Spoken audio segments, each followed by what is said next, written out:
Coming up on this week's show, a new Simpsons retro point-and-click adventure. How to play Sega Saturn games on your PlayStation 4. And we chat to the voice behind Soul Calibur, Mortal Kombat, and over 300 video games, Lani Minella.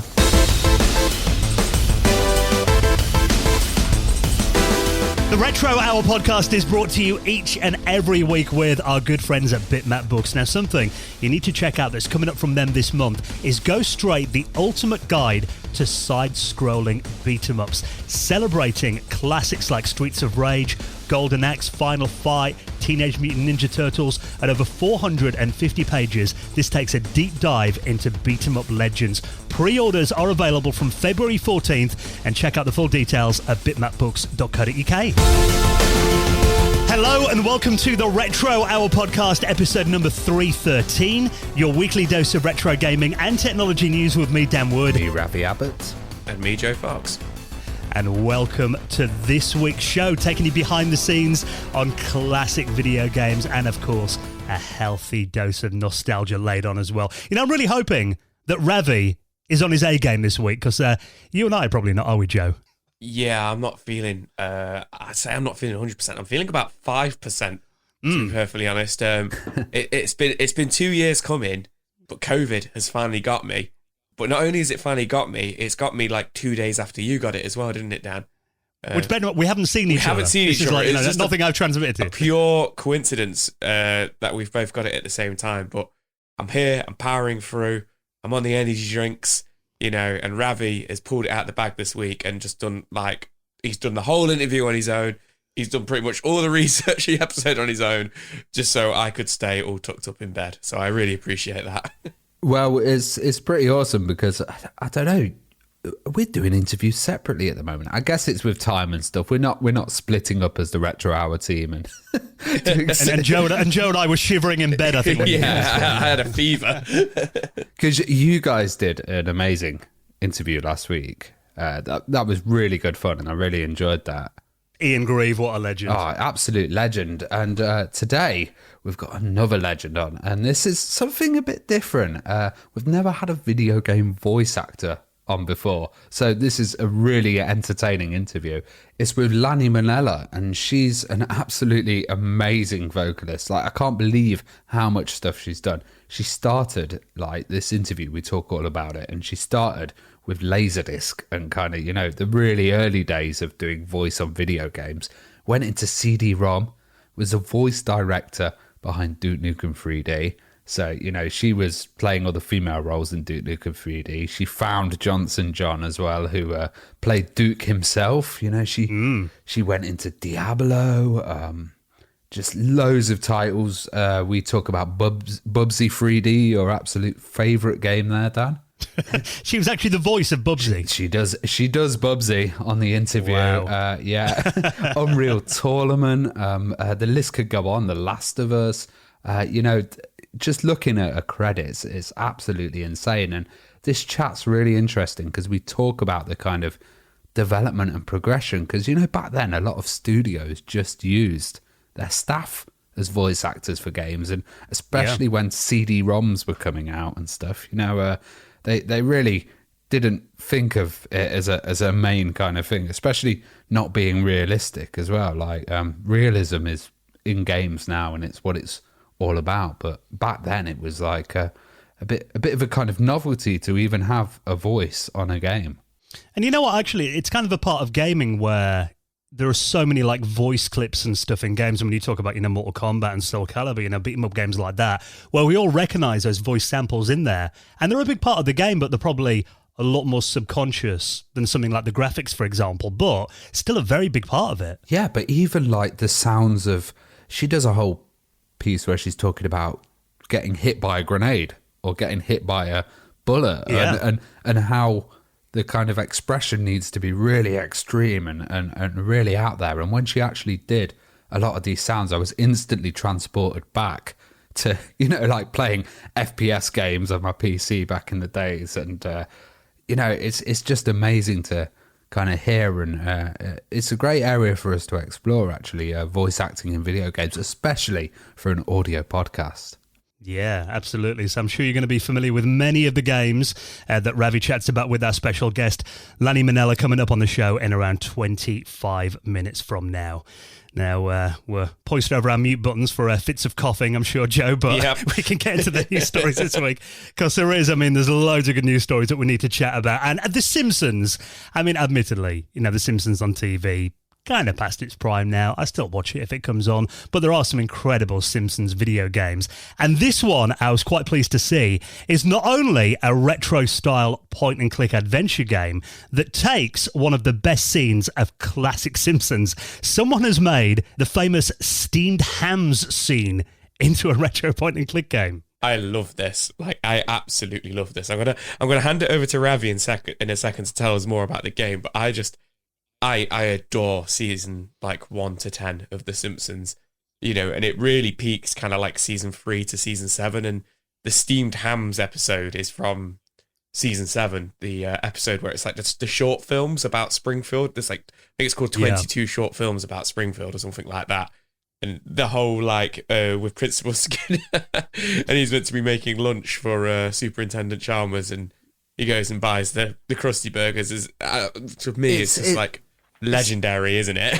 It's the ultimate farce. You see that episode, and to me that's like Laurel and Hardy or something. Skinners and Chalmers. It's so classic American, and every line is it gets more and more ridiculous. Like his whole house is on fire, and he's just like, "Okay, see you," and it's and he's just like, "What's going in there?" And he's like, "It's the Northern Lights," and he's like, "What?" It's like, "It's the Aurora Borealis," or whatever it is, and he's like, "In your kitchen," and he's like, "Yeah." In March, he's like, "Yeah." and this has basically become a meme because everybody just loves it so much. I remember seeing the vaporwave remixes of steamed hams that people did and stuff, but this seems to be a kind of graphical adventure in the style of Leisure Suit Larry or one of these old games. Monkey Island, isn't it? Yeah, it's even got the fonts and the text look exactly like Monkey Island. And the Scum Engine UI and everything, it's all very similar to, those classic LucasArts adventures. It looks to me like you have to pick what actually happens in the episode for it to kind of play out, to do what it's meant to do. But it just looks like it's been crafted really, really well. So this has been made by Neo Dement on Game Jolt. Is that correct? Yeah, so what it is, it's only a very short game. It's around 6 minutes. It is just that scene. Yeah. So it's not like a full experience or anything. It's really just, a short mini game you can play for a bit of fun.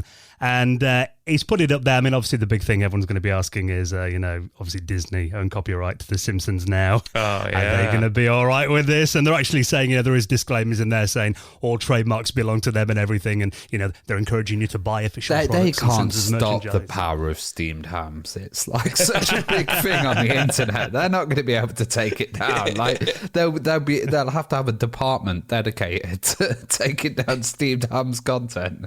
That's brilliant. I just love it how you have to click on the steamed hams in your inventory and put it on the table and stuff like that and serve it to him. It's so silly, but I love it. And the graphical style of it really does look like you'd be playing it on like you say, an old PC or the Super Nintendo. Yeah, it does look more like, I know you're saying it's Super Nintendo, it looks more, and maybe that's because I've got the association of Simpsons games with being on those platforms. Yeah. It does seem a bit more like that than, say, Monkey Islands. Where it's a bit more, detailed. But then that's the Simpsons look, isn't it? Kind of cartoony and, Yeah, they've captured it really, really well. I love it. Yeah, so if you're a fan of those classic point-and-click adventure games and you want a bit of a giggle for a few minutes, like I said, it's only a short game and it's free to download. You can play it on Windows and it's on the Game Jolt website, so I'll link that up if you want to give it a free download at theretrohour.com. Now, something else that I know we've been talking about on the show for quite a while, all these rumours that keep going out, and to be honest, it's looking more and more likely that we are going to get a reboot of GoldenEye 007 for the Xbox. Now, we did have that little leak about the Xbox achievements that we talked about a couple of months ago, didn't we? When there was actually an achievements list for GoldenEye on the Xbox One that was leaked out there. But now it looks like there could be a few more clues as to this coming game. Yeah, so there's been a tweet doing the rounds, which was tweeted on February 4th, by somebody called Andy Robinson, who tweeted, "I wouldn't be surprised if a certain super spy returns in the next few weeks." Now, obviously, that could mean anybody. It could be Secret Squirrel. I can't think of any spy versus spy, but no, it's definitely it's got to be James Bond, because Andy Robinson used to work for Playtonic Games, which, you know, notably is comprised of many of the developers who worked for Rare and worked on GoldenEye. Yeah. So, you know, people they did Ukulele, didn't they? Yeah, I believe. So, yeah, that's kind of like a follow-on to Banjo and Kazooie as well. So that's like a kind of connection with Rare there. Yeah, so it's like we're putting the puzzle together here ourselves, but, you know, it's not like 2 + 2 = 5. It is 2 + 2 = 4, you know, with the evidence there. So I feel like from that tweet, we're probably going to see, you know, some sort of trailer or something, you know, coming in the next couple of days. I mean, we're recording this on the 8th. So, you know, that's 4 days ago. That tweet's been out there now. It's not been removed or anything like that. So hopefully it comes, because, you know, as Ravi said before, we end up talking a lot about rumours on the show, and you just want it to become true sometimes. It's just come out. It's speculative, but it's also, it's like, it's the ultimate, isn't it? Getting GoldenEye on a new system and having new features like achievements and online multiplayer. You know, for me, it's like GoldenEye and a Dreamcast 2, and I'd just be like in heaven. The two ultimate things that I want. That would be amazing. When I said that as well, I was thinking of all the Sega rumours we always talk about. So yeah, that would be, or GoldenEye on the Dreamcast 2 would be exclusive. Would be pretty amazing. But yeah, hopefully we'll get there eventually. But hopefully in the next couple of weeks, we will actually see something, you know. And there's a lot of Bond mania at the moment, you know, the success of the last film. It makes sense to me. It's like, you know, it's a guaranteed score, that is. If they do it right, you know, that's going to be huge. And I think 100%. it'll probably be huger than many of the retro titles that have come out and many other ports that have come out. It's like, you know, the ultimate one that we all wanted for a real long time. I remember that the co-op fun behind GoldenEye was just absolutely amazing, and I'd even go to my neighbour's house and we'd just sit there and it'd just be me and him, and we'd just lay proximity mines everywhere. And it would be like the hardest, just to get across the map to find him would be a challenge. Lay proximity mines everywhere and then run at each other with just slapping each other. Yeah, and have them like under the stairs and stuff like that. Oh man, what a game. I mean, if it comes out, we're just going to have to stream it or something, like the three of us playing it, because it is just such a good game. And, you know, we've been talking about rumours about it now for the best part of 2 years. So I just, fingers crossed, we're coming to there's light at the end of the tunnel. We know this tweet as well. Have you guys noticed the Apple Watch? No. Now, if you look closely, because these tweets actually look like they were the pictures Andy's posted on a night out with his friend. And if you scroll down about the third one in, do you think he's just drunk, going like, "Hey, if you look very closely, his friend's wearing an Apple Watch that actually has got the same face on there that Bond had in 007 in the game, in GoldenEye. Oh, I didn't know that. So there's another clue, and someone zoomed in on it, and it looks like it's the same watch face. Oh, I can't see that. It's telling me I have to sign up to Twitter to have a look. So it's worth it, Joe. But yeah, so it's looking more and more likely like it's going to happen. And again, I mean, we know we've talked about it before. It's the fact that, obviously, I think the big reason that it hasn't happened before is the licensing. That's obviously kind of the tricky bit about this game, I imagine. But it just seems like it would be a way to print money, providing it's a good game. And providing the engine's done correctly as well. Yeah. Because that engine went on to the Time Splitters franchise and stuff. And, like, you know, that engine was so good to play on that I hope they kind of keep the same feel and vibe. Like, I'd hate to see, like, a GTA Vice City style Unity kind of remake, you know. I'm hoping that companies have learned from that.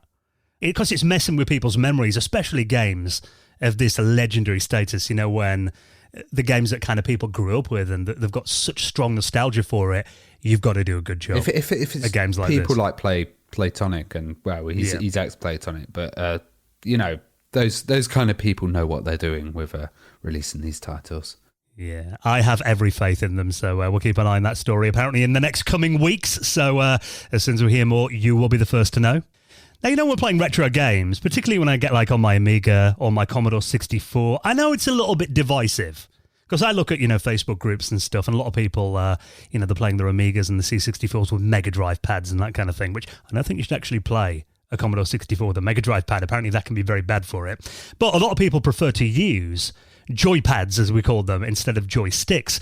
I've got to say, if I'm playing certain games, for example, I couldn't imagine playing something like Lotus Turbo Challenge 2 using a control pad. For me, that's got to be a joystick game. So there are definitely certain games, and beat-em-ups as well, where I feel a lot more at home with a stick. Platformers, it's weird. Like, I know a lot of console people are used to gamepads and stuff, and I always played my platformers with a joystick, and it's always that kind of, Amiga up to jump that I needed the kind of joystick to do, Yeah, and I find that, the fact that you and I kind of grew up with a computer background and joysticks were the de facto standard on computers, really. And Joe, you're a console kid. I mean, do you find that the other way around? Do you find it awkward to play with joysticks on classic games? I was going to try and stay quiet, but now you've asked me.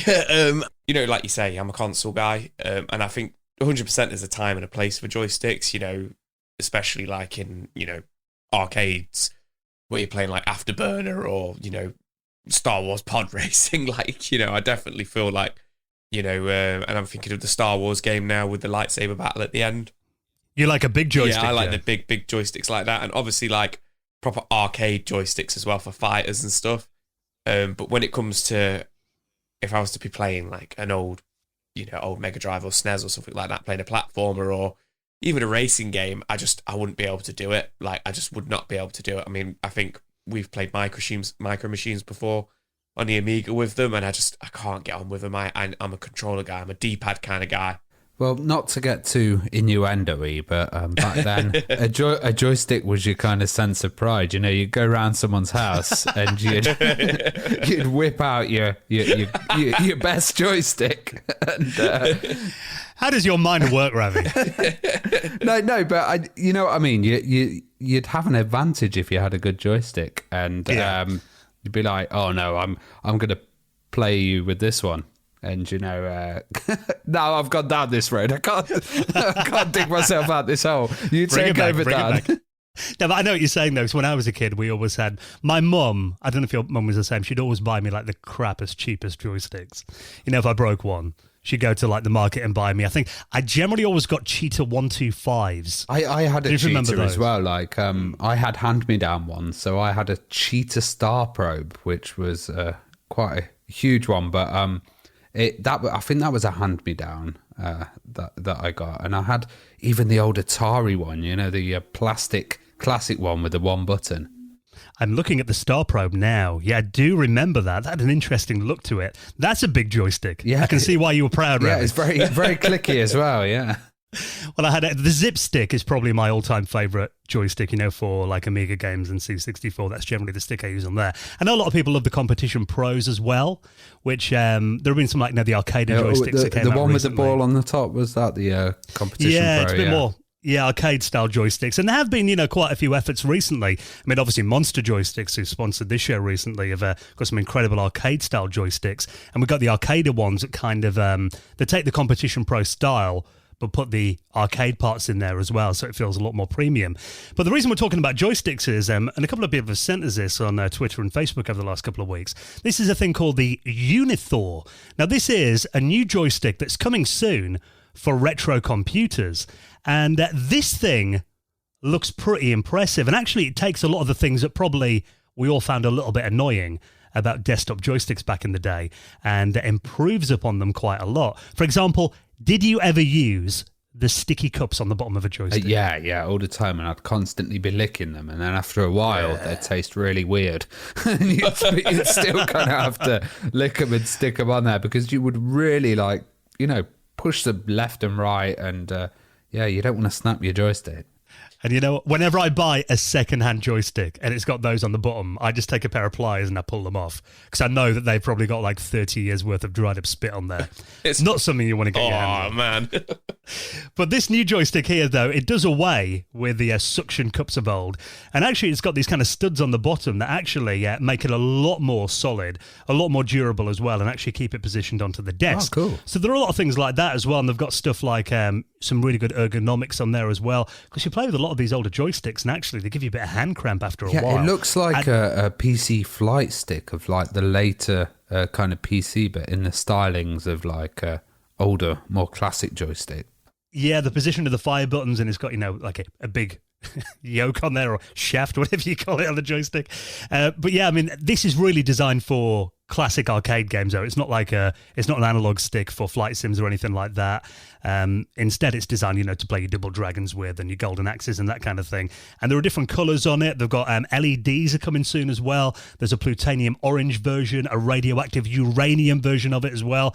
And it's actually got two uniquely operating fire buttons, which was always the thing that annoyed me back in the day when you had, you know, for example, the Zip Stick has got two buttons on there, but they actually both do the same thing. And you had auto fire on some, didn't you, as well? So you could have a little switch and just, you know, constantly hammer the fire button and just use that, yeah.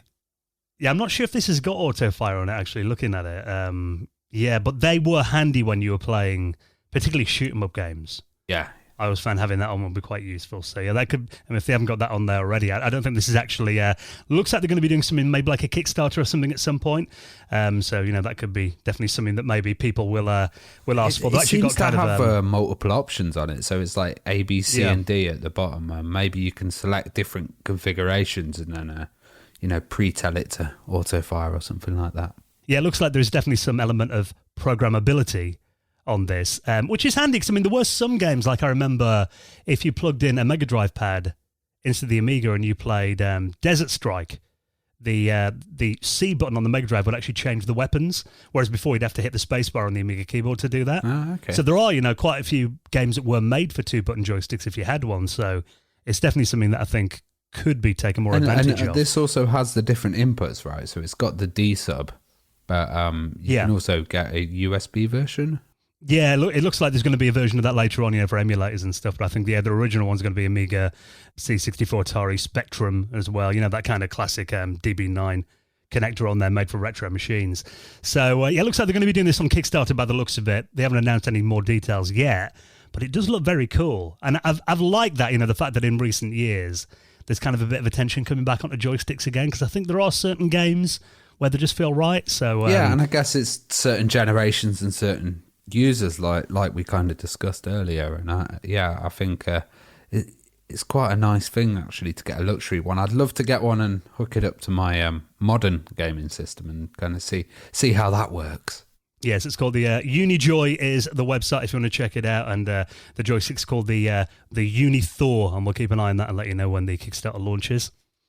Now, we've got lots more news stories to get through, and of course, our interview coming up, going behind the world of video game voice acting with Lani Minella. She's coming up on the show in just a minute. Can we take a quick second, though, just to give a huge thank you to the people who make it possible for us to bring out this little show for you every single Friday and chat to legends of the industry. I mean, we've done this now for, over 6 years. We've been doing this podcast every week, and I don't know about you guys, it's always a highlight of the week when we sit down and record an episode of this. Still love it as much as the day I love started. it. You know, it doesn't feel like a chore or a task, because, you know, we've got all these people behind us supporting us, and that makes it absolutely fantastic. And just meeting up with you guys, you know, I'd do this anyway in a pub. The fact is, it's being recorded and it's being professionally done with like interviews and stuff. And, you know, we're independent as well. Like, I look at the podcast charts and there's a lot of people in there, like, you know, IGN and stuff like that, and BBC. There's a lot of big players in there that have a lot of backing, and it's just like literally you, me and Joe. And, you know, we're able to do this because of Patreon and the support from our fans, which is just absolutely amazing. But, you know, for your support, you do get some good stuff back, don't you? Yeah, so we do an extra podcast every month just for our patrons called the Retro Hour After Hours. Now, the most recent episode, we actually do a deep dive into the year 1993. Next week, I'm going to be dropping a bonus episode, because I've had loads of people ask me about this, of Ian Grieve. Now, I guess last week, who so many people want to hear more from him. And he actually did another hour interview with me and you, didn't he, Joe, that we're just going to put out to our patrons? He did. He was an absolute legend. And, you know, he understood the task and he was like, oh, Patreon. He was like, yeah, let's make some money. Let's do it. He was like, you know, it was so like real and down to earth, you know. And I mean, you know, jokes aside, it was an absolutely amazing thing that he was like, let's do another hour and, you know, let's you know, do a little bit more of a deep dive, a little bit more of the stories that can't be on the main show, if you know what I mean. Say too hot for TV, basically. Too hot for TV, absolutely, which we're going to be putting out next week, which I think is going to be an absolutely fantastic episode. Wait till you hear the story about him introducing Gary Oldman to Billy Connolly on a plane. Yeah, exactly. That is worth downloading. Yeah, some foul language in there as well, which it just had me falling out of my seat. But, you know, Ravi's spot on. Like, you know, every week it feels like talking to my mates down at the pub kind of thing when we do this podcast. And it is amazing that we do get to do this thanks to our fans, you know, and that we can keep doing this, you know, especially, like I say, me and Dan have got COVID at the moment. If it wasn't for Patreon, there would have been no show this week. Do you know what I mean? But because we can do it from home because of Patreon. In our gym jams. You know, in my hot cup of cocoa, we're still here doing it. So yeah, eternally grateful for it. Yeah, so if you'd like to join us on Patreon, of course, not only do you get the bonus podcast each month as well, if you're a gold member or above, you get the usual podcast early most weeks, you get it ad-free. There's around, you know, about 50 minutes of extra content in most episodes recently for our patrons. And also you get invited to the monthly Patrons Hangouts that we are going to be doing another one of in the next couple of weeks as well, where we all just get together, a bit like, you know, a virtual users group. You get invited to that every month. And of course, you get the satisfaction of knowing that you're a big part of this show, and it's thanks to you that we can continue to bring it out each and every Friday. So you will get a mention in the most prestigious high score table in the world of retro gaming, the Retro Hour Hall of Fame. And a big thank you to our latest patrons. Thank you so much to Mark Brookes, Joe Pentony, Chris McLeod, and James Bentley, who all backed us on Patreon. And if you'd like to do the same, you'll find it on our website at theretrohour.com. Now, this is a cool little video that you linked up, Joe. This is for people that have got a jailbroken PlayStation 4. This is a video from a guy called Mr. Mario 2011, where actually it's around a 15-minute video where he details how you can play Sega Saturn games on your jailbroken PS4. Now, I've got to admit, I haven't been brave enough to jailbreak my PS4, but watching this, I am quite tempted. I can't say I've jailbroken or modded any of my consoles or anything like that. I tend to leave that to you guys, and Ravi usually has a good grasp on these things. But how does this work? Because obviously the Sega Saturn is usually like a mess to kind of like emulate and stuff like that. Well, this is a new emulator that's called Saturn FPKG. Mm-hmm. Now, this is actually from a guy who he made a PlayStation 2 emulator that you can run on the jailbroken PlayStation as well. But what it does, it's a pretty cool video. It kind of walks you through the process. What you need to do is you actually get your Sega Saturn CD. Okay. And you put that into your PC, you rip it as an image on your computer, right. And then there's a program that actually turns it into a file called an FPKG file, which are the files that the PlayStation plays. Right. So what it means is, it's kind of like, you know, if you download a game off something like GOG, Good Old Games, and it kind of bakes the emulator into the file. Yeah. So what you get is you get a file that you can put on a USB stick, shove that in your jailbroken PlayStation 4, and then it runs like a PlayStation 4 program. So it launches the emulator and the game image that you've baked into this file. So they actually appear on your PlayStation 4 dashboard when you turn it on. So there's a couple of examples that he's got running in here. The main one he plays with is Clockwork Knight, which appears to run really well. And he says, you know, at the moment, it's obviously quite new, and certain games run okay in there. He's got, you know, Daytona running as well, and there's a few kind of texture popping and stuff like that. So certain games do work better than others. At the moment, there's only really, I'd say, a handful of games that are actually working flawlessly on there. It's hard to emulate the Saturn, you know. Yeah, that's a thing, yeah. Yeah, with a lot of systems, there's always a few errors and stuff when you're emulating the Saturn. It's a tough system to do, and I guess it's because of the processors and the kind of way that it was set up. But looking at the way that jailbreaking's done on the PS4 is, I I don't know if you can do the PS5 yet. I'm sure someone will be able to at one point, but it seems to be all like kind of relevant to the firmware version that you've got and stuff like that. Yeah. But a lot of it's just soft modding and just using a USB stick. So you get that done, and then you'd put this on. Yeah, so PlayStation 2 emulator they've got on there actually, appears to run quite a lot of stuff. I don't want to say flawlessly, but very, very good compatibility. And this is saying, obviously, like you said, it's a more complicated system. And it's early as well. I mean, this has only been around about a month by the looks of it. So it does mean that there are only a few games that kind of work perfectly. A lot of them have got some small issues. Some of them, have got like major issues that don't work at all. So it's early days, but I think the bit in this video that I love is just watching him kind of scrolling through his dashboard there on his PS4.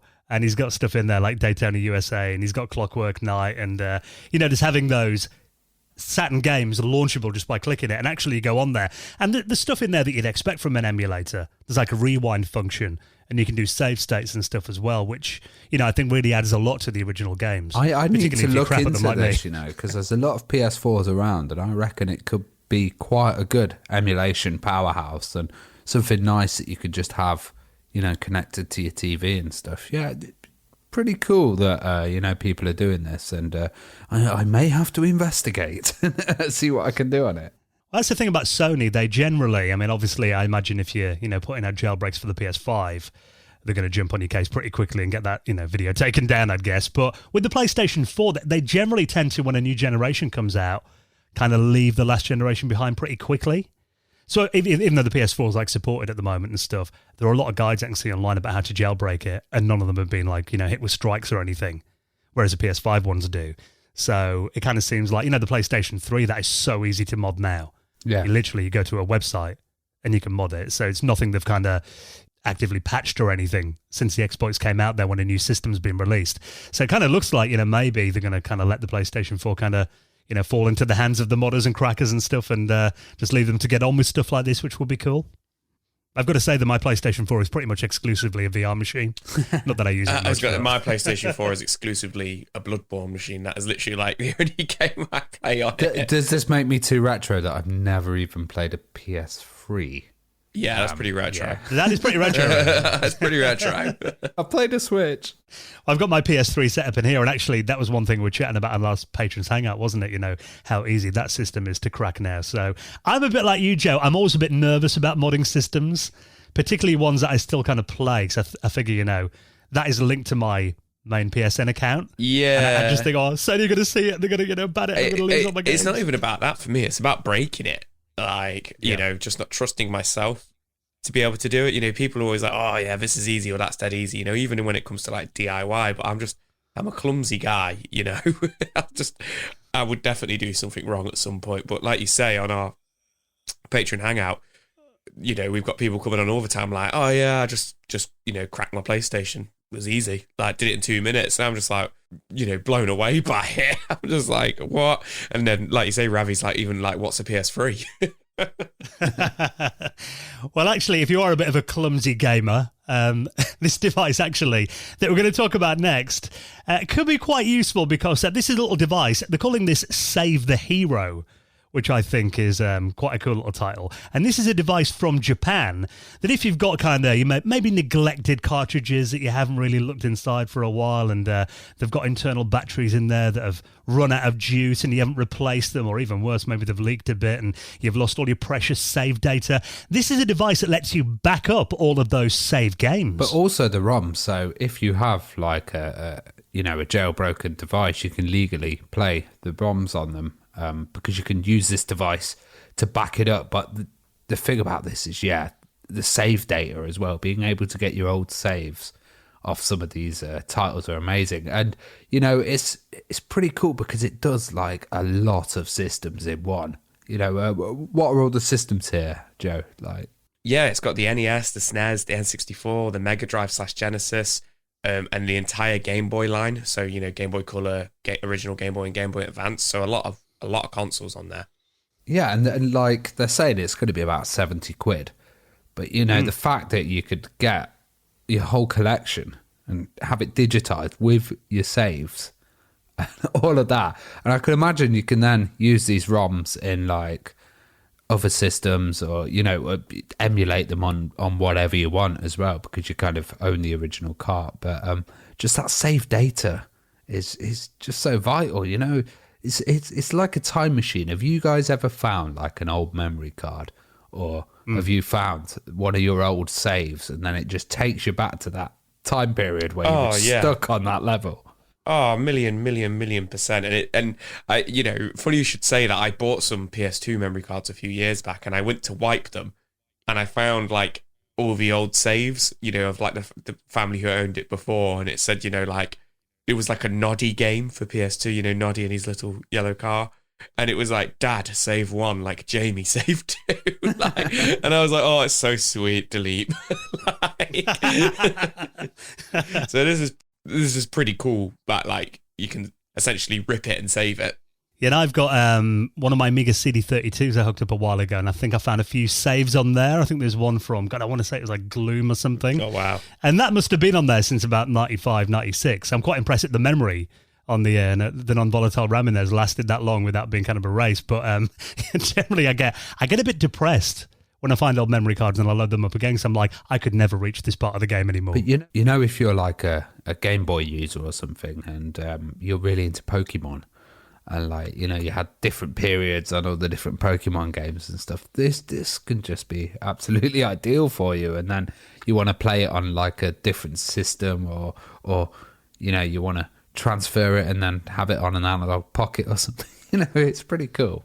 So I know there have been other solutions like this before, kind of backup devices. I mean, I'm looking through the comments here on this Nintendo Life article that I'll link up, and people are talking about, the fact that there was ones back in the late 90s where you'd use a serial or a parallel cable and hook it up to a Windows 98 machine and that kind of thing. But I think having something where not only can you connect various different console cartridges to it, but also the fact that it's, 70 quid you said this is going to be? Yeah. So it's affordable. And that's the thing, like, yeah, you could do it with a disc doctor and then have it on floppy disk, and then, but are you going to be able to get the saves off that? And, just the fact that also it's like the Retron or something, it does so many different devices. And, I just like it, the simplicity of it stuff. Now, I don't know how expensive it's going to be if it's getting shipped from Japan and stuff like that, because it does.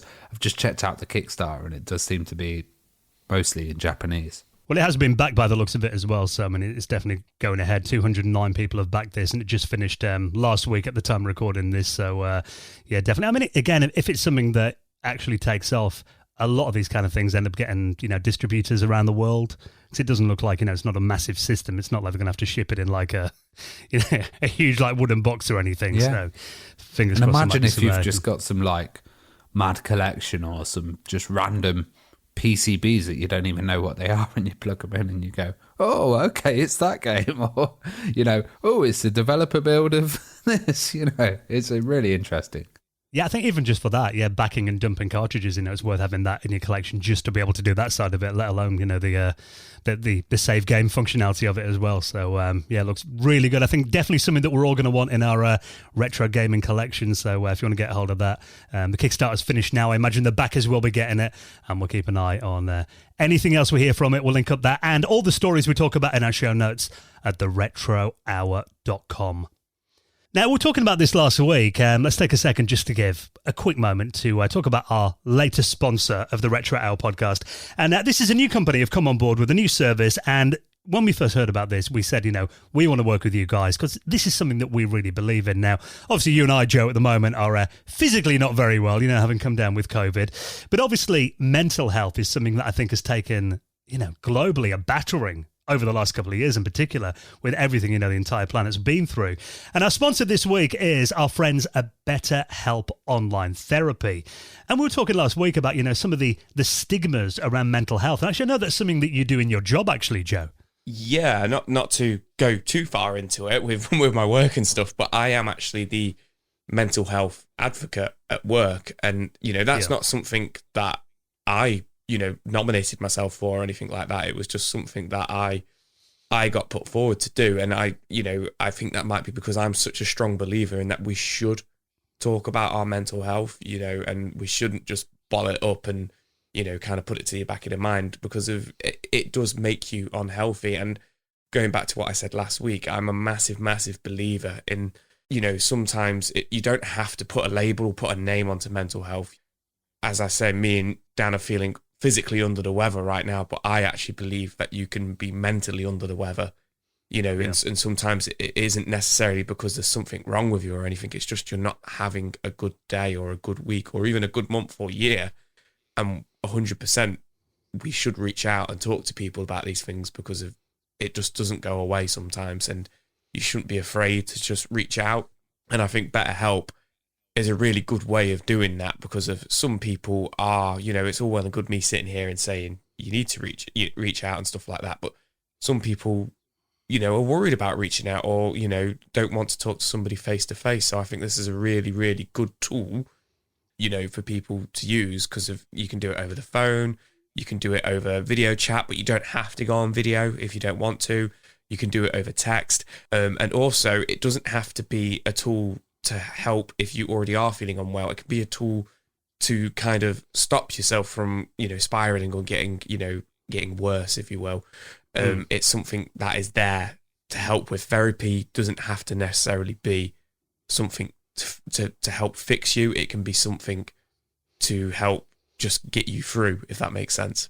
Yeah, because I think that's the thing, that when we were talking to them, they mentioned to us that, all humans have got emotions. Exactly. And sometimes you can't avoid them. We just have to learn how to control them and live with them as well. So, we think it's really important that we take care of our mental health as well as our physical health, which is why our good friends at BetterHelp, who are customized online therapy that is a lot more affordable than in-person therapy as well. That's one really important point, because a lot of people think, therapy is for rich people, which it isn't. And actually, you'll get matched with a therapist in under 48 hours. So we want you to give it a try and see why over 2 million people have used BetterHelp online therapy. And of course, we've got you an offer, like we always do. So Retro Hour listeners at the moment can get 10% off the price of their first month. Now, all you have to do, and of course, you'll be helping out the podcast by taking advantage of these offers, is head to the website betterhelp.com/retro. That's our exclusive link. Use that so they know that we've sent you. betterhelp.com/retro. And a big thank you to our friends at BetterHelp for their support of our show. Right then, while Joe and I go and get back under our duvets, we are going to now just kick back and enjoy listening to Ravi do this week's interview, talking about the voices behind some of our favourite video games of all time, with our special guest this week.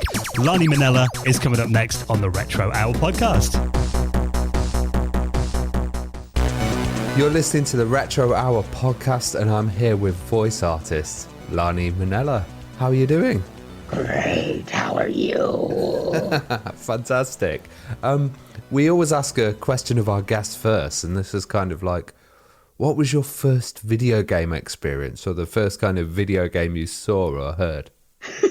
You don't know Jack. Was that the game? Yeah, it was kind of like a question and answer game that you could play, and it was like watching a contestants play things, and it would ask trivia questions and you would answer them. And that was the first one I saw, and at that time I had a boyfriend that was playing that, and then in the background he would also show me World of Warcraft or something. But you don't know Jack, Pong, we're talking arcade stuff though, Miss Pac-Man, those were all the very, very, very first ones. And then I think the first one I actually tried to play was, I believe it was StarCraft. Oh, wow. And because I was the Zerg Queen and the medevac pilot, and I'm a terrible gamer, right? I never grew up with someone teaching me the platforms and how to do this and how to do that. I'm really old. I'm ancient. I learned on stone tablets. And so, when I try to figure something out, I remember being at the Electronic Entertainment Expo, and in order to get a T-shirt at the Sony place, you had to play 9 games using the PlayStation, but you didn't know what the button assignment was. And I was just trying to make Crash Bandicoot go up these stairs. I can make him jump up and down. I can make him go forward, but I can't make him jump and go forward. So I just got really frustrated. So I think that with StarCraft, I got rid of I had all the cheat codes, and I had demolished everything on the planet.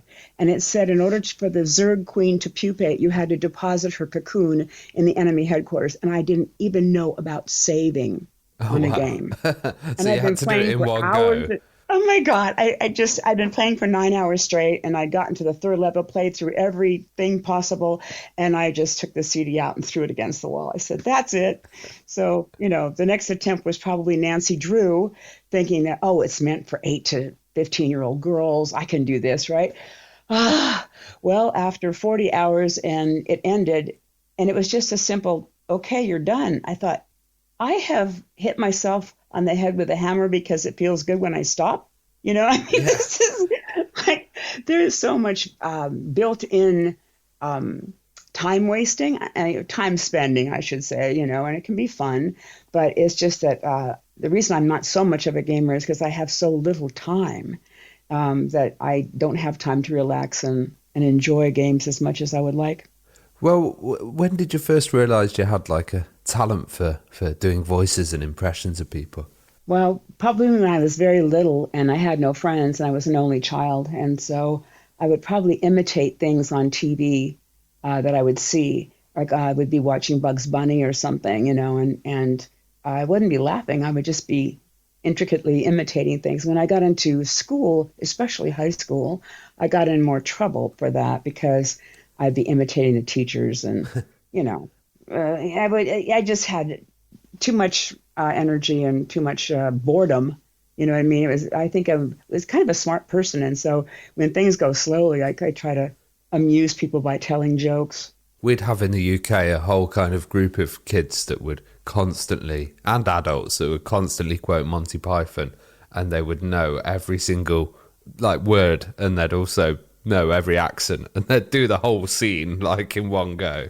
What's so funny? I've always said that no two British people think the other guy's accent is worth a shite, right? Yeah. And so even if you say RP and, receive pronunciation, I could tell you that story about the British Water Authority. But the point being is that when I try, and I have a whole worldwide talent pool, okay?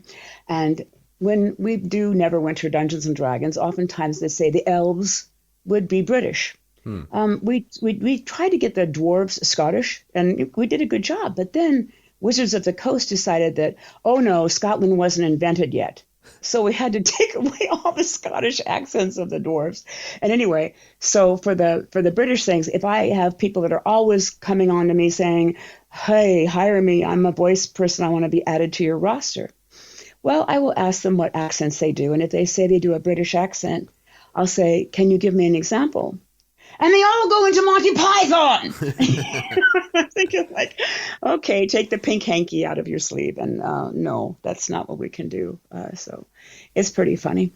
Well, you ended up working on radio and stuff. What was that like? Because we had a history of as you said, Monty Python and stuff, and Kenny Everett and all these kind of voices and impressions on radio. Yes. Radio, when you do morning drive radio, which I was stuck in, you get up at 3:00 in the morning and we had to actually work in Tijuana, Mexico for the biggest station that reached all the way from Rosarita Beach to Santa Barbara, which is quite a distance. And anyway, when we worked down there and the morning drive, you have to be spontaneous and whoever's in the news. So I was kind of the go-to person to imitate things. I remember before I even got a job, they would call me up at 5 a.m. because they didn't have a shtick, or maybe 6:00 and say, okay, today is the first day that the lottery is starting. So be Dr. Ruth Westheimer, who's that sex psychologist or whatever, and I'm going to be back in 2 minutes and make up a shtick, how to choose lottery numbers based on sexual organs or something. And so I would have to say, well, anybody who is as short and ugly and looks like me can have sex. Well, anybody can. So it was a very spontaneous, never planned kind of a thing where we always had to be doing voices, impersonation. Oh, Joan Rivers, can we talk? I've had so many facelifts that my boobs are on my shoulder pads, So I was Joan Rivers and Katharine Hepburn and all kinds of weird things. And that's how that kind of got started. And that's what led to certain people like GT Interactive hearing me do these imitations and asking me if I could imitate Fern Gully, the movie people, which I had never heard of, because they were pitching the Laserdisc to Philips and Magnavox. I go back that far, actually farther, but that's a long way back. Yeah, because a Laserdisc was really big, but in the UK it was kind of like a really expensive, oddity. But what was that like then? Because Magnavox had a big kind of legacy with televisions and even video game consoles and Panasonic as well. Yes. Well, GT Interactive was also into making interactive television. And I was part of that. I was a vampire that the guy had me reading off a teleprompter. I never even saw the script before. I was all dressed up like the vampire with actual fangs that were made for me. And you'd be asking trivia questions, and I'd be pulling some imaginary lever, and it'd be a multiple choice. And people would have remote controls that they could choose and play, live. Was that over cable then? Or? I guess so. And it didn't end up going anywhere, but they had a select audience. They were meant to have it go. Maybe it was nationwide. I don't know. But at that time, when I was there, that was up in Los Angeles. And I remember that, they had a Carlsbad office, which is in San Diego. And that was what was doing this Dragon arcade game that later became Dragon's Lair? And Dragon's Lair. Yeah, you're right. Exactly. So I worked on that. And then they said, you're really good. Why don't you go downstairs? We're working on some kids' CD-ROMs. I didn't even know what a CD-ROM was. I swear. I'm like that clueless. So those kids' games were like, one of them was called Night and Day. And it was sort of like how kids' imagination turns things like faucets, which looks like a faucet during the day, but then you have a nighttime screen and they could imagine it being a scary dragon. You know what I mean? And so you would click on things and it would make noises. And believe it or not, I would have to be, say Lost and Found was a click game, kind of like Where's Waldo. But I would have to write these rhyming clues, like I am a chair and I'm painted red. You better find me before you're dead. Whatever. I have to be all these voices of different things that people would have to search out. And then I said, hey, who else does these CD-ROMs? I don't know. Well, having been a producer and worked in radio, I said, well, who would know? I don't know. Why don't you go to the Consumer Electronics Show in Vegas? Okay. So I went to the CES and handed out my cassettes and what have you, and did that for a couple of years. And it really wasn't that productive. And because I don't bug people. And then I went to Game Developers Conference for a couple of years, and I spoke at one of them. And I went to 13 E3s. I don't remember which E3 it was, but there was some girl behind me, and you'd wait for the guy to finish demoing their game. Because most of the people that would hire me are not at these trade shows. These are the demonstrator people. These are the marketing guys, right? And the producers are generally not there. And so I remember some girl behind me going, I can do voices too. And the producer the demo guy gave her a blank look, and it made me think, I should make a one-stop shop where I can bring all the worldwide talent together and make it easy, and I'll do all the paperwork and all the payment and do all the tax stuff, and I can direct, and we'll make it easy. I can even write some of the scripts and stuff. And that's how Audio Gods got started. It was just, I guess I got known as, if it's impossible and you have no budget, give it to Lani. I guess it was an emerging area because, like you said, with Dragon's Lair, that was really ahead of its time. So they had this. It was notorious because the arcade would always break because it was a giant laser disc, and you'd have it in the arcade, and it was the one that was always broken, but everybody wanted to use it. So oh my gosh, it must have been kind of hard to just even convince people that it was worth getting someone on to do voice back then. Well, I think that when it became the game, I remember auditioning for it, and they had a big thick script, and it was, you went to this guy's little house. It was a converted house, and I walk in the room, and the casting guy says, "Oh, she's really talented." And I said, "Well, what parts do you want me to read for?" And they go, "Well, you can read for whatever you want." And I opened it up, and there was like a wood elf. I said, "Can I do a wood elf?" "Oh, no, that's a guy's part." "Well, I could be a guy if you wanted me to." And they went, "What?" And so then they said, "Why don't you try the princess part?" "Oh, anybody can be a princess, da-da-da." So they said, "All right, try this other one. I did. And they just threw the whole script on the ground. And I thought, uh-oh, I've ticked somebody off. What did I do wrong? Christ, you could probably do this whole thing yourself. And they acted like they were mad at me, you know? So they were going to have Mark Harmon be the part of the prince. And they were going to go union at the last minute. Mark, you know, backed out of it. But yeah, weird things happen in this business. So you'd set your company up, and then kind of that was during around 1992. So that was the period when CD-ROM actually just started getting into people's hands, and the PC scene was starting to get really big. Did you you kind of got involved with Duke Nukem, and and you became the voice director on that game. How did that happen? Well, I don't remember how I did meet George Broussard, who was the president who owned Apogee 3D ROMs.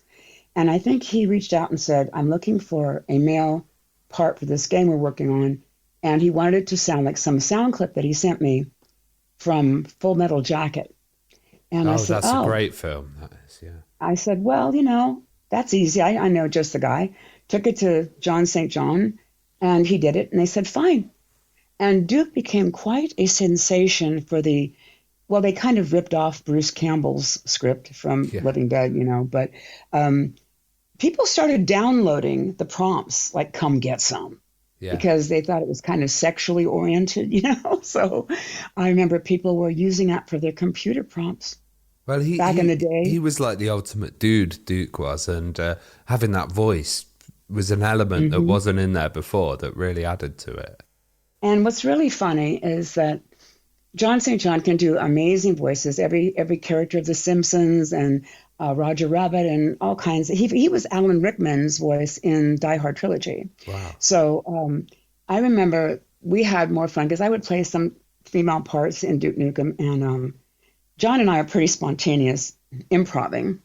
And I remember we were improving an orgasm scene because he improved the line, I'm going to rip your head off and down your neck, you know. And so they actually animated to it. And so I remember, you know, he was going, oh, baby, oh, Duke, oh, yeah, baby, oh. Well, kind of talking of that was a bit where, like, video games kind of started to turn adult, and, you know, like, they were appealing for the older group, but as well as kind of younger teenagers. You did stuff like Shadow Warrior as well, and a few of those first-person shooter games as well. God, that's one I don't remember. I mean, there was a lot of weird games that we did. Forsaken was one that Acclaim did, and they actually had me do a swearing patch.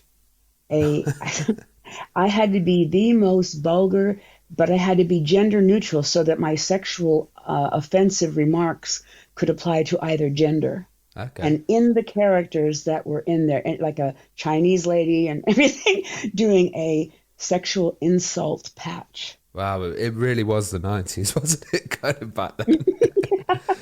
Yeah, I won't say it because you said that we should keep it clean. But I had to make up those things on the fly. And I could not imagine how they would market that. But, you know, that's what we do. Typically, not too many people know how us voice actors, they were definitely aiming for edgy stuff back then, weren't they? To try and push the games and sell them. You know. One thing that most people don't realize is that if you're going to credit a voice actor or an actor, I don't care if it's an on-screen actor for television or movies, credit the script or discredit the script first, because that is where it all starts. And it can be a pile of poo, and you can gold plate it, but it's still going to sound like a pile of crap, you know?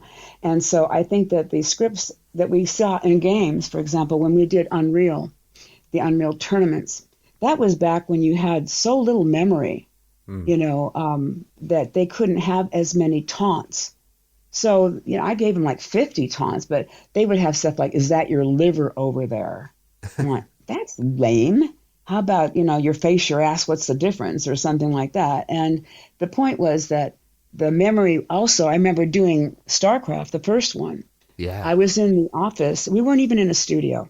The Glenn Stafford was the music guy whose wife happened to be an airline stewardess. And so we were thinking of, when you click on a character, you get the annoyance factor reactions. That's where you can put some comedy in. And I've always thought that games should have more wit and humor in them. But he would say, caution when exiting, your luggage may shift. And I would say, if you're going to hurl chunks, use a vomit bag in front of you.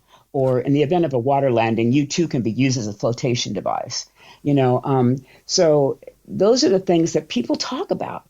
And that's what started becoming missing later. You know what I mean? They started taking away like I know when you're playing StarCraft, you could get into some science, you could click on some science ship, and you would hear me as Adria the Witch from Diablo saying, I sense a soul in search of answers. And people would talk about that. Yeah. Because it was an unexpected surprise and a pleasant surprise rather than just having, I've got a bad feeling about this. I mean, how many times have we heard that in games? And you did Diablo 1 and 2 as well as right. StarCraft, which are both like amazing titles, really pioneering in the strategy world.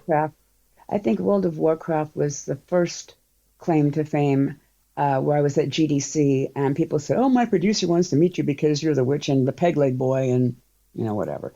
But I was the Banshee and the Succubus and the Harpy and Mireless Stormclaw and Zayla of the Dragon Maw and all these other characters in many different World of Warcraft. And also one of the most annoying but iconic voices of Syndra Ghost of the Dragon, which they also brought her back in Hearthstone, the card game. And she was just screaming all the time. And and that's the same. I think you wanted to ask me about Bubsy. And, Bubsy. We've got a bit of a joke on the podcast where one of our hosts, his wife really loves Bubsy, and we're always taking the mick out of Bubsy and saying, this isn't the best game, Bubsy 3D. Okay, I'll give you the as quick as I can what happened there. I love it when I'm brought up to do something and I don't know what I'm going to do. Like when I did all these monster voices for It Chapter 2, the movie. Someone recommended me. When I did the infected and the clicker and the bloater for Last of Us, someone recommended me. I didn't know. When I'm doing Skyrim, and they just they said, okay, you're a dark elf, so be British and have a deep voice and be a bitch. And they would show me the line, flash it on a screen. I didn't know anything about the game. I knew nothing about the context. I thought she was going to be a companion. It turned out they gave that voice to all the Dunmere females. So I was Janessa and this and that and whatever later. I could have done different voices, but that's what happened. You know what I mean? So I don't know, weird things happen. But Bubsy, 3DO was the company, and they paid for my flight. I always go up and back the same day wherever I'm going, whether it's to go to Nintendo in Washington and work on Smash Brothers as Lucas or, whatever. I'm always up and back the same day. And so with Bubsy, I'm in the studio, I've got these headphones on, and they say, okay, we like this voice and we want you to imitate it. Oh my God, it hurt my ears to hear it. And you're like, Bubsy, okay, we're Bubsy on 3D. Oh my God. I mean, are you sure? You want something as annoying as that? And they went, yeah. And I just couldn't believe it. I'm shaking my head the whole time. And, my ears are bleeding practically after doing this thing for so long. But, of all my 14-page resume, when somebody picks Bubsy out, I'm going, really? Really? Yeah. You had to pick that one? Okay. Don't ask me about Bubsy. Well, see, the thing is that we don't know anything about most all of the games that we do. I don't care what game it is. We don't know any backstory. We don't necessarily have to. And some of us have never seen the script before we get it and have to perform.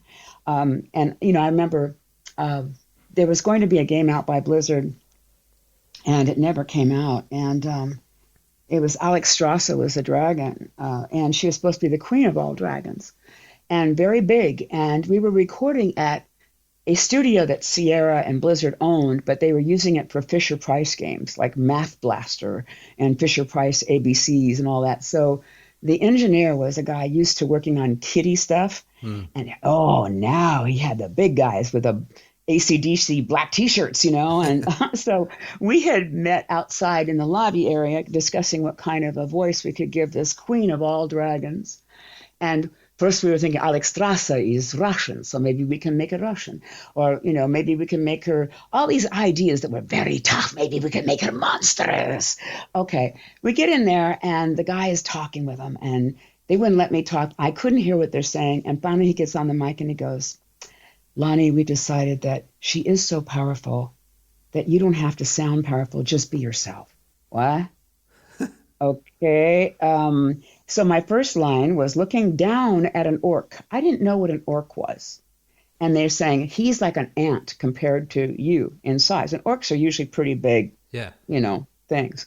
And so my first line was, how could you possibly be of use to me? And the guy kept saying, can you pull it back? Okay, how could you?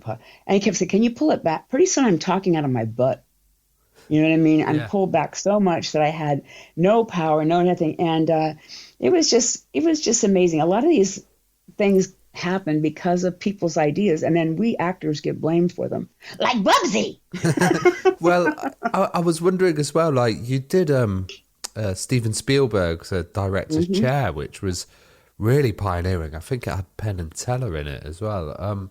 I didn't know that, but I know that I don't think that there was much writing there. I mean, it came across, it was good. We did Clive Barker's Undying too, which was very interesting. But Spielberg came out before its time. So correct me if I'm wrong. Most people didn't have adequate computers to play it. Yeah, it was really early, and it was like one of the kind of interactive FMV kind of titles. Yeah. Well, also, people were complaining. I remember the major complaint about it was that the guns that you would use to shoot things had very poor sights.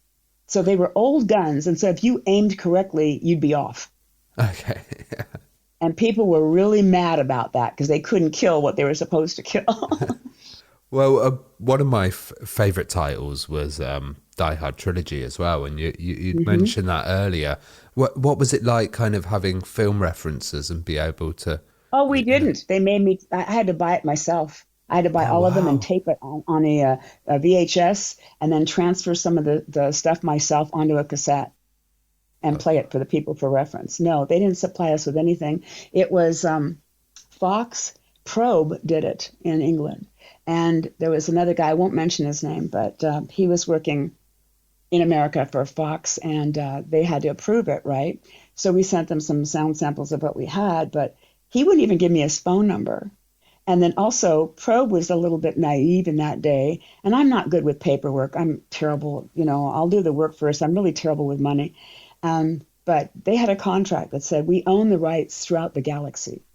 Which negates it. It negates it legally right then and there. I didn't know anything about that, but they were happy with everything. And we got actually a sound designer, Jamie Scott, was Bruce Willis.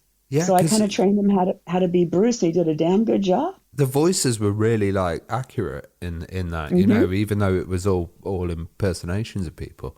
And I remember this is the first time where I learned about emotes, exertions, and things like that, because we were supposed to. Now, this is more action specific. In the old days, we would have to show different being attacked and being hurt by different things: throat slash, jumping in hot lava, hit on the head. Nowadays, it's just light, medium, and heavy. Okay, It's not fun anymore. But back in those days, we had to differentiate, and I swear this is absolutely correct, between being hit by a bullet, a grenade, or a rocket launcher. And I said, really? We have to make a sound being hit by a grenade?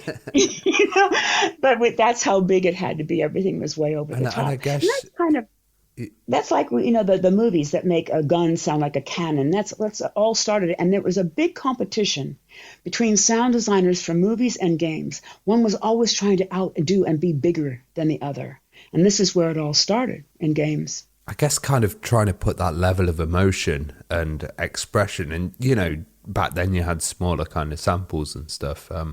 You must have really had to, go for it when you're getting hit by something, or really, kind of go out there. Would you like me to illustrate? Yeah. You did Unreal Tournament? Did you do one of the kind of getting shot sounds on there? I did lots of juggernauts. I did the opening announcer, and they wanted it like a soccer mom and a sexy British lady and a blah blah blah blah. It was insane. But yeah, a lot of the tough stuff, like when you're hitting, it's usually now when you're getting hurt is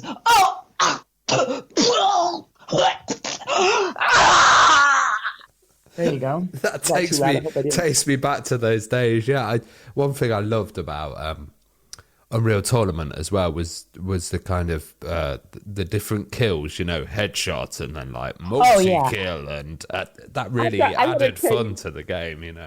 I got to tell you, there was this guy that was doing the announcer voice, and it was going to be pitched down and everything from his normal voice, and they wanted it very flat.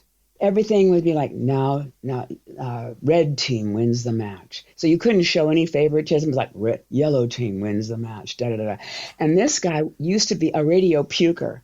He was kind of like John St. John had his radio days. Like, this is John St. John. Well, this guy also wanted to put red team wins them, because he used to be the announcer for the Cincinnati Bengals or something. You know what I mean? So I had to keep him and John flat, say, as you're talking, make your hand go across in a horizontal line, so you can't go, that kind of deal. So that's where we would do the death match, and all that kind of stuff had to be very neutral, because this guy and John would turn Duke, instead of being kind of like a Clint Eastwood, like, come get some, come get some. so that's where American sports announcer style. Yeah. And it's very hard. Once a radio puker, always a radio puker. It's hard to get them not to, because in the old days, not everybody had a deep voice. So they learned to go to the Columbia School of Broadcasting to talk like that. And that's what we call the radio puker. And so when you have people over enunciating and making everything sound like Sunday, Sunday, Sunday, that kind of thing, it makes it harder to make them a believable character. And this has gone so far in the opposite direction now. Games are asking for total realism, nothing over the top. And this may work if you had some overly animated cinematics that are interesting to watch. But when you're doing a top-down thing, which most games are, and there's no cutscene, or maybe you're a talking head with chewing gum lip flap that's telling you, it's up to you to bring the 3 gems to the blacksmith in Arendelle, you know what I mean? These, I think you should always have a little more interest, but now we've gone full circle. So now people just want you to kind of be kind of deadpan. Yeah, I kind of enjoyed that campness and that kind of, just total out there fun that they had back then. I was wondering, how did you go about kind of creating alien voices or like a language, something that doesn't exist, Yeah. I'm pretty good at that. I don't know. I mean, my method might be thinking of a word like, first you have to figure what kind of creature is it. Because I've done several things, whether they be clicky type of things or garbly type of things or whatever. So first you got to know, like I was the Tuskar, which is like a walrusy looking things in World of Warcraft, right? And they had their own language, but whoever wrote it on the script wrote nothing but consonants. Like CNRRGDDW. I'm like, what? So am I supposed to be saying something? So shouldn't I have the same amount of words in whatever I'm making up? Like if you're saying like, get away from me, whatever. Should I do, whatever? You just kind of make up this garbage, just I guess they would, like in Game of Thrones. They actually had a language, and Klingons have their own language, but it kind of has to be set to what kind of creature that it is. And when I'm let loose, I can do pretty well. But the only problem is if they have other creatures, which generally doesn't happen. If you have a whole race of creatures, it's typically you only have one that's doing their own alien language. Otherwise, everyone would have to speak the same alien language. You also mentioned that you did some stuff with Psygnosis, and you came over to England, and also the Waterboard Authority, which sounds really interesting. Yeah. Okay. So SCI, Sales Curve Interactive, I think, one of the few companies that was owned by a woman, Jane, I forgot her last name, wonderful lady. They flew me over to record the American part because they had the British comedian doing the other male main player part. Yep. And I remember, I landed in London and then went to Southampton, and we went to New Forest. Have you ever been to New Forest? No, but I hear it's lovely. One place I need to visit. Well, picture this. Southampton is kind of a small thing. You can look out over the sea and see the Isle of Man way, way in the distance. But New Forest was a 2-rut road. You know what I mean? Dirt with the grass growing in the middle. And we would be driving, and there was a Scottish guy and an English guy, and they all hated each other's accent. It was just a load of fun. But we would be driving by a bus stop, and a donkey would be actually sitting on the bench, And then there was some famous restaurant, I think we ate at it later, owned by a British prince, and he had all these large old cars like Duesenbergs and these fancy cars parked out in front. And then we went on this 2-lane. You couldn't pass anybody because it was just this thing you have to stop and wait for them to drive. Yeah. But there was trees and bushes on each side, so I don't know how anybody would have passed anybody. But we finally get to this guy's house, and he had a lovely studio, and I'm recording there, and somebody right next door had a business of winding the tape on cassettes to make blank cassettes. That was his business. And so he comes over and he says, excuse me, do you do a British accent by any chance? I said, sure. And he said, oh, good. Well, here's the script. I need this for the British Water Authority, and they're going to be broadcasting this on loudspeakers on top of trucks and taxis and cabs and whatever around town, all over England. And so it's something like, I don't remember the message. It was that was in 95. And it was something like, may we have your attention, please? This is the British Water Authority, and we need to conserve water between the hours of blah, blah, and blah, blah. Thank you very much. This is being the British Water Authority, blah, blah, blah. So I was actually the voice of the British Water Authority. I think that was probably, we had a thing called the hosepipe ban, which was where too many people were using hosepipes to wash their car. So maybe it was when they were limiting the amount of water, but they did some kind of mad announcement scheme. Yeah, we've had that over here where we have rationing or something. We're supposed to not run sprinklers at certain days of the week because California is notorious for drought. Yeah. And so we've had that, but we never had it announced on loudspeakers. It would just show it on the news report or something like that. But I was in an animated movie called The Queen's Corgi, and I was actually trying out for Queen Elizabeth. And and I was doing a great job, but I said, do you want her young or do you want her, we want her over the top. Really? Well, because Queen Elizabeth is not over the top. So, but they wanted that. I didn't get it, but the 3 other British people that were actually, UK, thought I did a marvelous job. I ended up being a Scottish stable boy. There's some of this on YouTube, Oh, really? How did you show up? It was just weird, but it was a fun thing. But believe it or not, that movie had Donald Trump in it. Oh my gosh. It's a fun movie. It's kind of like a talking dog. I think I've seen it on Netflix, just pop up. It's CGI, isn't it? Well, yeah. If you look up Lani Minella, Queen's Corgi, you'll see my little Scottish part in there. But it was fun, and so I just enjoy the sense of humor, the British sense of humor too. And being in England, I remember it was about March or May, and the sun never set. It was like it always looked like it was 2:00 in the afternoon. And the thing I remember too is that soft drinks. I'm used to drinking Diet Coke out of an aluminum can, and there they would limit you to 1 square of ice in a glass.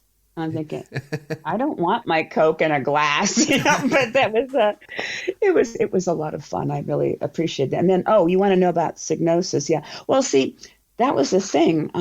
I was working 6 days in Southampton, and then I took the train up to London to work for Psygnosis. And that at that time, I knew nothing. I still knew nothing about the game. I was just a bunch of different parts and different accents. And then I left the next day and went back to America. But it was funny when they were saying, do a cross between these 2 accents. I'm like, okay, how would that happen? They said, But which title Rita, was that for Psygnosis? Ring Cycle. I don't know if it ever came out, but that's what it was. Well, another huge series that you did was Nancy Drew, and amazingly, like her interactive, they came from American Laser Games, which were the kind of Laserdisc pioneers that did Mad Dog McCree and stuff like that previously. So they had that kind of interactive video connection. What was it like doing that series?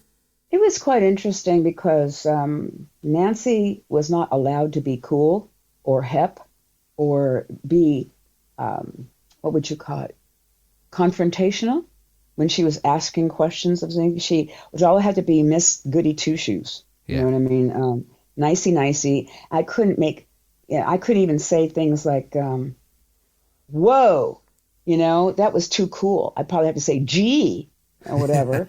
But the kind of geeky well, vibe. it was to try to appeal to 8 to 15-year-old girls and be all, and you know what is amazing to me is I never realized how many, I hate even saying this, how many fans that I have, but they're still to this day, they're writing me to do a congratulations or a happy birthday or some sort of mystery thing for their wife or their girlfriend or their boyfriend or some gay couple getting married. You know what I mean? They will have me do these clips, which I do for free.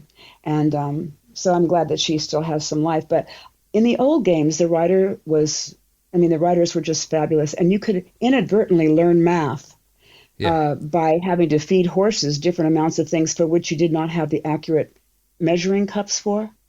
So you would learn what would total the amount by mixing certain amounts of measuring cups, or they would have things of observing different birds or identifying different things. And then as it got later and later, it just became a bunch of puzzles, which was okay, but you didn't really learn anything. And then they went to the Unity engine and fired everybody, including me.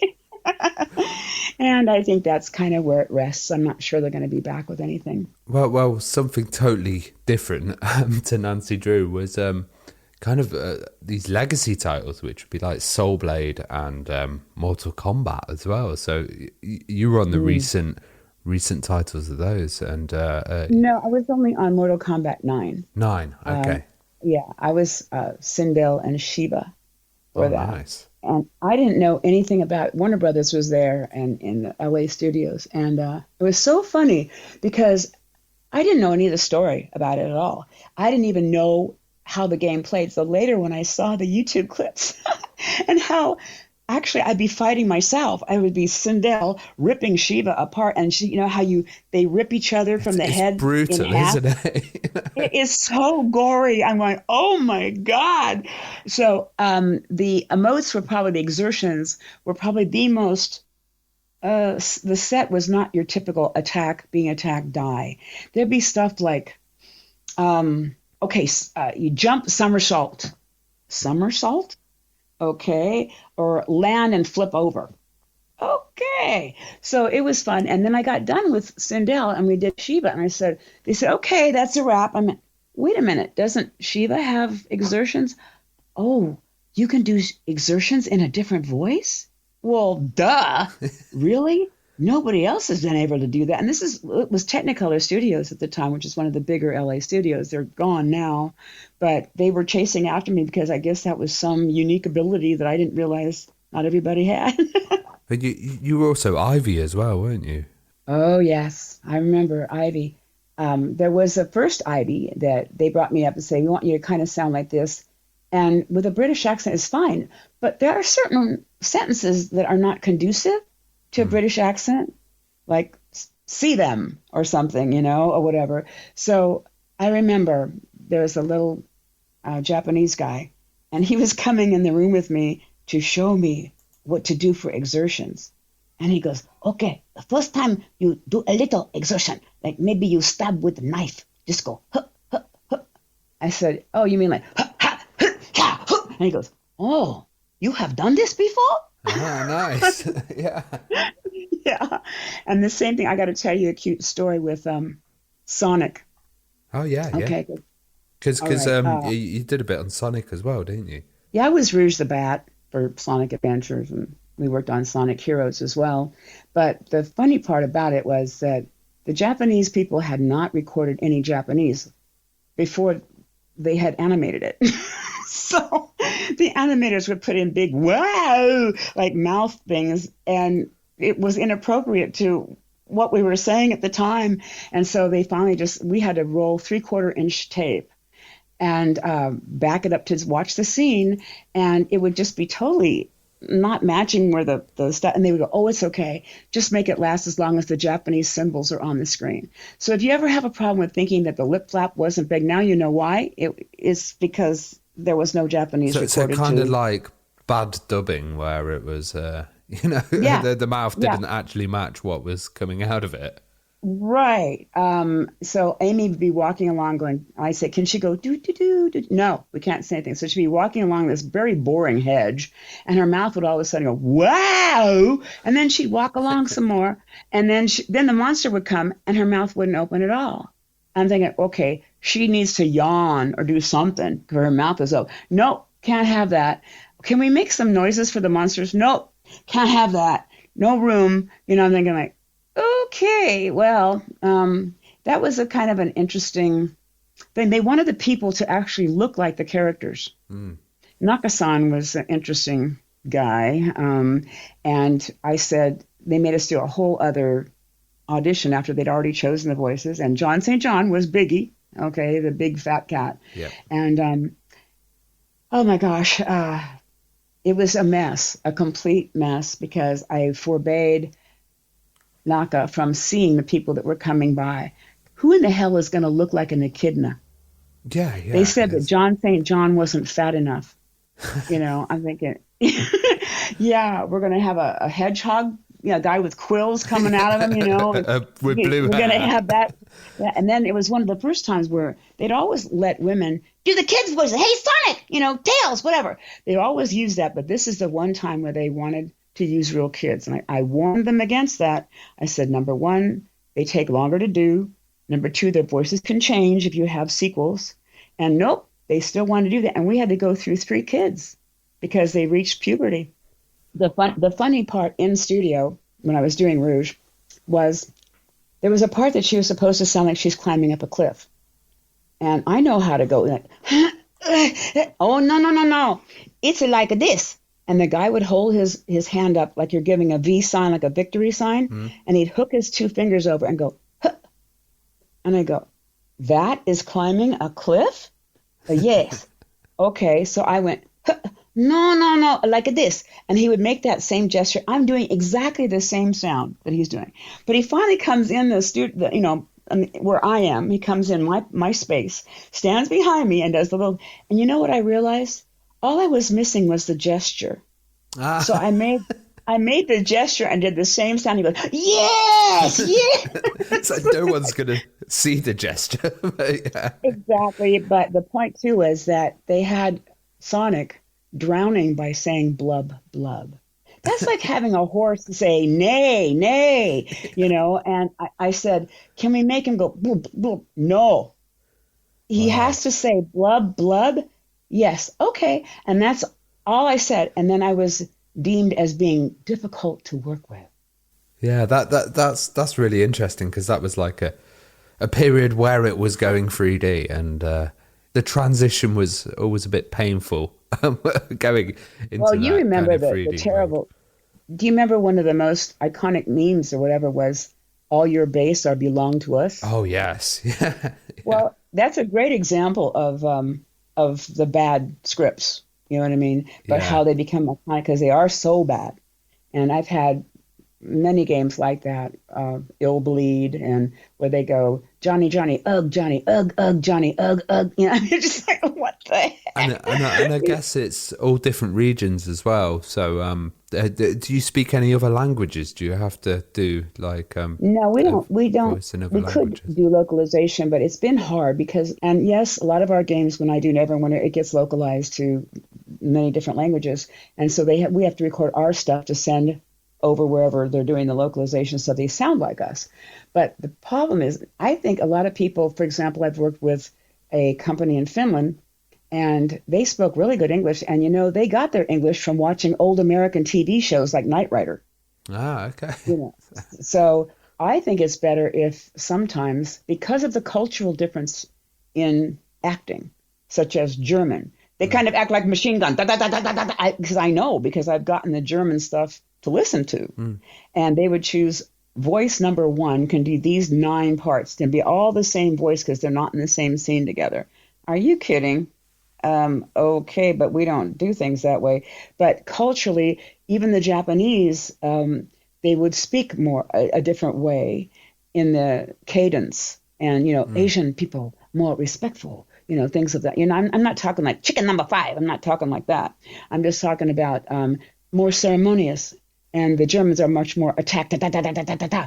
And so localizing, I think, is probably beneficial when it's subtitled in the language, and then they can hear the English acting. But it's okay. And I guess it's like you said with the British thing, where it's not everybody's that kind of stereotypical pronounced English.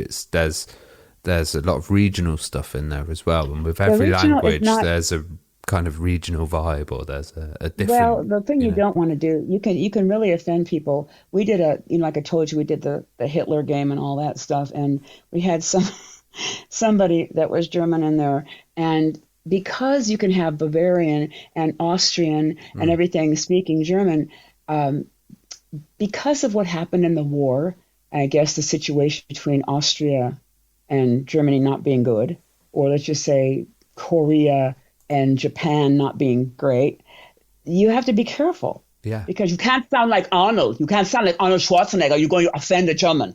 Yeah, exactly. What I'm saying? Yeah.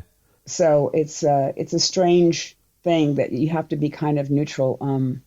And even I studied German and Spanish, and I studied from Günther Schulz, who would say that CHs are pronounced ich liebe dich, not ich liebe dich.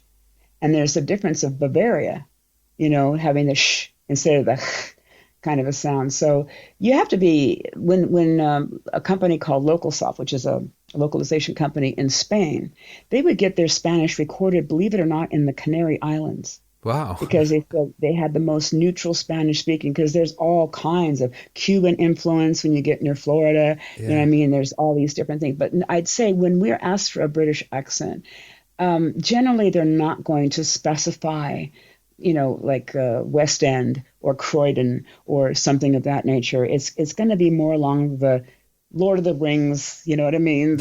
More the Galadriel, the RP thing, the Jean-Luc Picard of Star Trek. Harry Potter kind of, yeah. Yeah, it's not going to be allowed, because that's another thing that Americans, the theater has turned Cockney, which is not, it's just a rhyming language, like apples and pears or stairs, It's not, hello, what's the matter with you? That's like Mary Poppins, but yeah. that famously, Dick Van Dyke was the big one. Yeah, that was. I know. And so that is, again, when people say Cockney, I don't think they realize they mean the American bastardization of what theater did to that thing. But we don't have any call for it. As a matter of fact, most games don't even ask for French accents unless they're prostitutes. Oh God, or something. I could imagine with kind of like the pandemic and stuff. Has working remotely been a big change, and do people still kind of prefer in studio work, or is working remotely becoming a lot more of a thing for you? I'll tell you, they always want you to have Source Connect paid. I don't have it. I go to another studio when they want that. And that's how you can be in one place and record like you're doing, you know what I mean? You're recording somewhere else.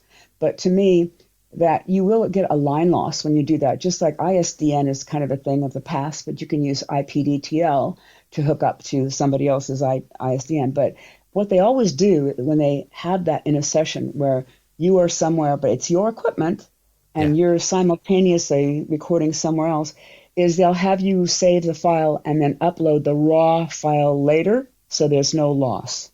Okay. So I will tell you this though, it's changing. We're being asked, like I'm still asked to go to LA to work for Blizzard, or I just worked on a Marvel title, and so I was in the studio. The people directing me are remote. So I have to, travel quite a distance. I don't mind. I will do it, no problem. But they're making the talent be in the studio, but everybody else is at home. And I don't think That there's must anybody. be surreal. Are they like on a screen or something then? Well, one director was on a screen, the other one was just a still picture. And then I remember for was it Hearthstone? Yeah, Hearthstone, which is not out yet. I mean, I've been in several Hearthstones, but the one that I most recently worked on, there was two women, and I didn't even know who they were. They weren't regular directors. I think they were designers or something. And they were just, the engineer would show me a picture, and then they would give their 2 cents on it and have you do it that way. So yeah, it's interesting because they used to have guest directors, and that'd be making sense because the director would be there, and maybe I like to move and I don't care. I'm not trying to show off or do anything be on camera. But the point is that nowadays there's a mix of Source Connect being used a lot. But when people are now making you kind of go into the studio, and it's okay. I'm not that afraid of the pandemic. Everything is got to be approved for health standards. Yeah. And I guess they need that studio surrounding as well to have the kind of. Well, you would think so, but how are you going to get it with Source Connect? Now, there's another thing that another company was doing, and they were providing, if you lived in LA, they would provide you with a remote recording unit. I'm thinking, but I had to drive up to Encino to record at their studio for consistency. And in my mind, I'm thinking, how are you going to have consistency with people with a remote recording unit when they're in different environments? But that's another thing that's happening. If it's convenient, they will send out a rig. Because a lot of voice talents, especially celebrities, they are not engineers like we have to be. Yeah. We have to learn how to record ourselves and set the right levels and use a microphone and all that kind of stuff, which a lot of people were used to just letting the studio do that. So that's imperative right now. You have to learn how to use the software and how to set levels and get a clean recording no matter what. Because whether or not we're connected with Source Connect or recording on our own, it's got to be, comparable and sound dry, like somebody's not recording in a bathroom or with a parakeet chirping in the background or something like that. So that's part of being a voice actor now, is being your own engineer and having decent equipment. Well, I was wondering, you've done a lot of video game titles. I was wondering, what's been your most enjoyable and kind of favorite game voice that you've ever done? I think being the monsters, the end bosses, the dragons. I was in Rift and all the stuff in Warcraft, and but also I think the weirdest one was Last of Us, and that was the cordyceps, infection that would turn these things into basically walking mushrooms or something at different stages of infection. And when I was brought in, somebody from Blizzard had recommended me, and I didn't know what I was doing. And at that time, they didn't have anything really except stick figures, the avatars, going through everything from choking, falling down, writhing on the ground, throwing up. All this was in a sequence that might last about 2 minutes, and I was doing the whole thing. And at the end, it's kind of like an energized zombie, that kind of thing. So I said, I can be a lot more scary than this. And they said, oh, really? Well, we're out of time now, but we have these clickers and they communicate making clicks. So why don't you imagine yourself being with other clickers surrounding a table with a man strapped to it, and you want to have sex with him? Go. I'm like, huh? Then, you can do clicking by going out or in. And so I did that. Then they didn't have me for the clicker for that one. That was the next release. But on the way home, the agent called and said, they want you for the bloater. And that was the end boss. And I didn't know what it was going to look like. So I managed to get it to record in San Diego. And I go in and they said, okay, we imagine it to be like a sea mammal, like a seal having sex. Go.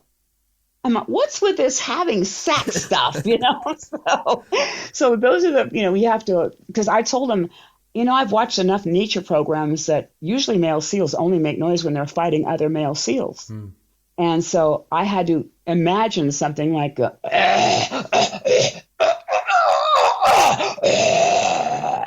and do this for an hour. But those are iconic characters as well. Like those games, Last of Us, are like just absolutely amazing. Like they've been such a huge success. Well, then that for the second game, when I came for the clicker, they had the clickers animated, and so they would play the whole scenario of me like banging into walls and running down alleys and doing all this other kind of stuff, and that was interesting to do. It really does get the heart rate up because you have a rubber cap on and lavalier mics, lav mics attached to your forehead, and they do that so they think you can be not getting off axis of the mic. So they expect you to be moving a lot, which has surprised me. But when you're exerting a lot of energy, the heat normally escapes off your head. So when you have a cap on, you get overheated pretty darn quickly. But I enjoy things like that and making up the foreign languages. And I just think it's the thing where I flap my chords like that is something that not a lot of people can do. And when it gets pitched down, it sounds neat because a lot of times when guys try to be low and tough, when they get pitched down, it sounds all retarded. Yeah, it sounds really like, no, I'm really stupid. So that's something that I'm kind of iconically known for. But so anytime I have something that's evil, wicked, mean, and bad and nasty, I prefer that rather than being, oh, hello, I'm Nancy Drew. Hi, we're here at Castle Malloy. I mean, I liked it. I really appreciate being Nancy Drew for that many games, but I kind of get off being somebody that's not who I really am, Well, Lani, this has been absolutely amazing. Really enjoyed this interview, and I was just wondering, thank you. Where can our listeners kind of find out about your work and check out some of your stuff? Well, I do have a webpage, LaniMinella.com. My business is Audio Gods with a Z on the end. And I'm on YouTube. You can look me up by my name. I have a playlist, and there's a bunch of trailers. And like I said, the Queen's Corgi, and I was the voice of the Pandora out the world of Avatar at Disney. All those clips are there that might be more amusing for somebody to find. And I really appreciate it. I've had a lot of fun. Thank you so much for having me.